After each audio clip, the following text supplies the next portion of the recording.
Passons au point 2 de la leçon Les dessins. Dessiner une zone de texte. Pour cela, toujours à l'aide de cette barre d'outils dessin, vous avez ici un petit icône zone de texte.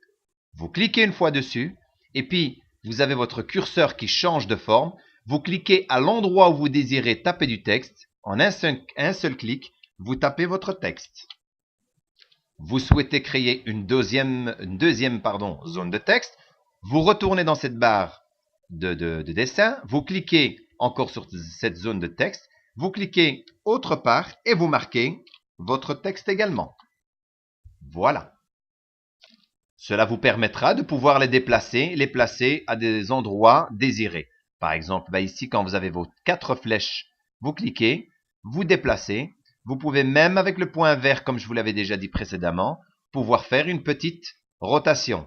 Puis, par la même occasion, peut-être augmenter la taille de police d'écriture à l'aide, par exemple, de ces petits icônes.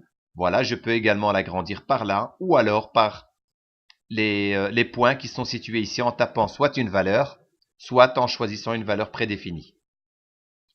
Vous avez la possibilité de pouvoir améliorer un petit peu le décor de cette zone de texte. Par exemple, celle-ci. Je double-clique quand j'ai mes 4 flèches pointées sur le bord.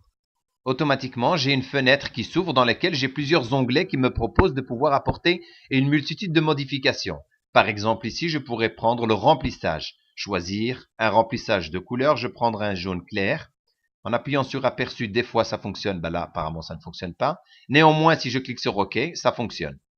Voilà, vous avez un petit aperçu. Si je double-clique, toujours sur le bord quand j'ai les 4 flèches, je reviens sur cette fenêtre qui me permet de pouvoir apporter toute cette modification. Je vais maintenant faire un trait de contour. Je clique tout d'abord dans la couleur que je désire utiliser, par exemple celle-ci.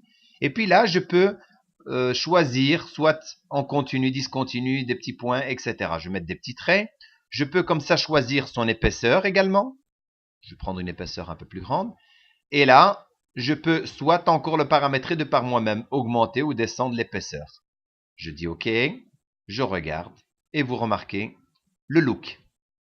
Une autre manière de pouvoir aboutir à cette fenêtre de propriété qui vous permet de pouvoir donner une mise en forme, vous pouvez également vous pointer là quand vous avez vos 4 flèches sur le bord, cliquez bouton droit de la souris et utilisez format de la zone de texte. Et on se retrouve avec la même fenêtre qui vous donne une multitude de possibilités, notamment par exemple la taille, la hauteur, la position si vous voulez la déplacer au centimètre millimètre près, la zone de texte également si vous voulez que le texte qui est à l'intérieur soit au milieu, en bas, etc.